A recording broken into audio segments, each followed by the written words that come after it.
پہلی بات یہ کہ یہ بہت ممکن ہے وہ مرد ہی نہ ہو. اگر وہ امپورٹنٹ ہے اور نہ مرد ہے تو اس کے وجود میں آپ کی ضرورت نہیں ہے. یہ سب سے بڑی وجہ ہوتی ہے دوری کی، کیونکہ اللہ نے مرد کو جب بھی پروان چڑھتا ہے اور بڑا ہوتا ہے تو اس کے وجود میں اس رشتے کے لیے، اس تعلق کے لیے بہت زیادہ نہ صرف ضرورت رکھی ہے، کشش رکھی ہے، خوشی اور لذت رکھی ہے. کیونکہ یہ جذبہ اتنا زیادہ تکڑا اور طاقتور ہوتا ہے کہ مرد اس کو سنبھال نہیں سکتا. تو اسی لیے رب نے اپنے قانون میں، اپنے دین میں اس کے لیے ایک دفعہ نہیں، دو دفعہ نہیں، 4 کی گنجائش رکھی ہے کہ تاکہ وہ غلط کاری میں نہ پڑے، تاکہ وہ گناہ کی حالت میں نہ جائے اور اس کی اپنی ضرورت جائز طریقے سے، حلال طریقے سے نکاح کے ساتھ پوری ہوتی رہے. آپ سوچئے کہ قدرت یا بنانے والا ہے وہ مرد کے لیے کیا سوچ رہا ہے، اور اگر وہ اس سے بے نیاز ہے تو نارمل نہیں ہو سکتا. یہ ہوئی پہلی بات. دوسری بات یہ کہ مجھے ڈاؤٹ ہے، شک ہے کہ اس پورے رشتے میں آپ کے ساتھ دھوکہ ہوا.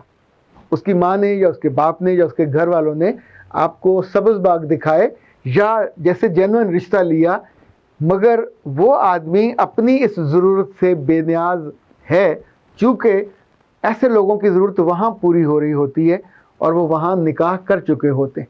اگر وہ ہمت والے ہوں تو بتا دیتے ہیں، اگر کم ہمت ہوں، جھوٹے ہوں اور تھوڑا مکاری پہ بھی آمادہ ہوں تو ایک بچی کی زندگی برباد کر دیتے ہیں. اس بیچاری کو لمڈوری کی طرح ساتھ لگائے رکھتے ہیں، اچھا میں آتا ہوں، اور آتے بھی نہیں ہیں. اور پیچھے اس بچی کو اگر اللہ نے اس کو ویلیوز دی ہیں، اس کا ایمان مضبوط ہے، اس کا خاندان تکڑا ہے، تو وہ گناہ سے بچی رہے گی. ورنہ آپ سوچئے اس تعلق کے بعد جب بھی کوئی جسم اس تعلق کو جان لیتا ہے تو پھر اس کی برداشت آلموسٹ ختم ہو جاتی ہے. پھر صرف اس کا ایمان اس کو روکتا ہے، حیا اس کو روکتی ہے، یا رب سے محبت اس کو روکتی ہے. میں یہ اس لیے پورے تجکن کے ساتھ کہہ رہا ہوں کہ میرے کلائنٹ ہیں جو لنڈن میں ہیں اور ان سے وہ مجھ سے بہت محبت کرتے ہیں. ان کا یہ کہنا ہے کہ رب نے مجھ کو آپ دیے. میں نے ان سے پوچھا اب یہ کیوں کہتے؟ اس نے کہا میں حرم میں تھا اور حرم میں میں نے رو رو کے دعا کی کہ اللہ مجھ سے مسلسل گناہ ہوتا ہے اور میں اپنے پہ بس میں نہیں ہوں، بے بسی ہے میری، اور ساتھ مجھے شرمندگی ہوتی ہے، پلیز مجھے اس گناہ سے نکالیے. تو میرے رب نے حرم سے باہر نکلنے پہ جو ہی میں نے موبائل آن کیا تو سامنے آپ تھے. تو اس نے مجھے وہی بات کی. اب الحمدللہ پچھلے 1 سال سے ہی از پرفیکٹ آل رائٹ. اور سب سے اہم یہ کہ جب مجھ سے رابطہ ہوا تو اس وقت اس کا وزن تھا 132 کلو. تو پھر میں نے ڈاکٹر نوشین صاحبہ کو ریفر کیا، انہوں نے اس کی ڈائٹ بنائی، تو ابھی ماشاءاللہ وہ 72 kg پہ ہے. یہ سو ہیپی. ایک تو سمارٹ ہو گیا، پھر اس نے اپنے آپ پہ قابو پایا. تیسرا یہ کہ کل اس کا فون آیا اور اس نے کہا کہ آپ اس وقت کیا کھا رہے ہیں، کیا پی رہے ہیں؟ تو میں نے اسے کہا میں اس وقت سوپ لے رہا ہوں. اس نے کہا مجھے بھی بازار جانا پڑے گا کیونکہ میں نے آپ کے نام کا روزہ رکھا، آپ کے لیے روزہ رکھا، اور یہ میرا 28واں مسلسل روزہ ہے. اچھا when he was saying all this تو مجھے اللہ کے رسول صلی اللہ علیہ وسلم کی وہ بات یاد آئی جو اپنے وہ صحابہ سے کہتے تھے. جب صحابہ کہتے تھے کہ یا رسول اللہ ہم سے برداشت نہیں ہوتا، یا جن کی جنسی ضرورت زیادہ ہوتی تھی اور اس کی وہ ادائیگی نہیں کر پاتے تھے، تو آپ انہیں فرماتے تھے کہ تم روزے رکھو. بعض کے سروں کے بال اللہ کے رسول صلی اللہ علیہ وسلم نے کٹوانے کا مشورہ دیا. تو اپنے وجود پہ، اپنی ضرورت پہ، اپنے نفس پہ قابو پانے کا یہ طریقہ اللہ کے رسول کی دین ہے. پر آج کے زمانے میں بھی اگر کوئی نوجوان جو انڈیپینڈنٹ ہو، کھاتا کماتا ہو، اچھی جگہ پہ رہتا ہو اور کئی ساری گاڑیوں کا مالک ہو، بزنس اس کا بہت اچھا ہو، وہ بھی اگر اللہ سے محبت کا خواہش مند ہو تو میرا رب لندن جیسی جگہ میں اس کی ضرورت پوری کر دیتا ہے اور اس کو اس رستے پہ لگا دیتا ہے جس میں عزت ہوتی ہے، جس میں اس کے لیے تحفظ ہوتا ہے. تو ایسی بچیاں جن کے ساتھ اس طرح کے مسائل ہیں، انہیں یہ 3 کام کرنے کہ پہلے کنفرم کر لیں اس کی وہاں شادی نہ ہوئی ہو. شادی ہوئی ہو تو اس کے خاندان کو بیچ میں ڈالیں کہ وہ مسئلے کو سیٹل کریں یا لے جائیں.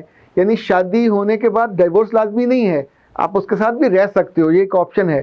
دوسرا آپشن یہ ہے کہ اس کے بارے میں اس کو میک شور کریں کہ وہ کیا پورا مرد بھی ہے کہ نہیں ہے. ورنہ یہ ہو نہیں سکتا کہ ایک آدمی مرد ہو اور وہ اپنے اس عزیز رشتے کے بنا جی سکے. یہ اٹس ناٹ پاسبل، وائبل ہی نہیں ہے.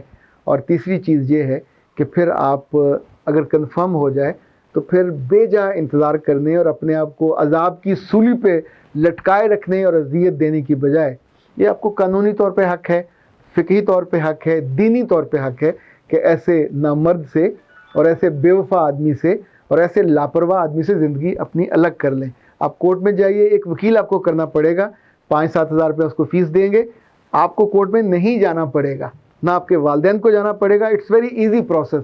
ایک اپلیکیشن آپ کی طرف جائے گی، سائن کریں گے، اور کورٹ میں جو فیملی کورٹس ہیں جو جج ہے وہ آپ کے میاں کے بہاف پہ آپ کو فارغ خطی دے دے گا اور آپ کی خلا ہو جائے گی۔ یوں آپ اس انتظار سے اور مشکل سے بچ سکیں گے۔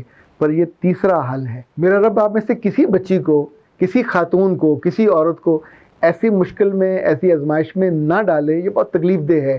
ہم صرف اس کا تذکرہ کر سکتے ہیں جس کے خالی اور ویران دن اور بنجر راتیں اس کی زندگی کا حصہ بنی ہو، اور انتظار اسے کرنا ہو، اور اس انتظار کے آخر میں ایک سرنگ ہو جس میں روشنی بھی نہ ہو۔ آپ سوچیے اس کی زندگی کتنی بے برکت اور کتنی بھاری ہو جاتی ہے۔ میرا رب آپ سب کو اس آزمائش سے بچائے رکھے۔ اختر عباس کو اجازت دیجیے۔ السلام علیکم۔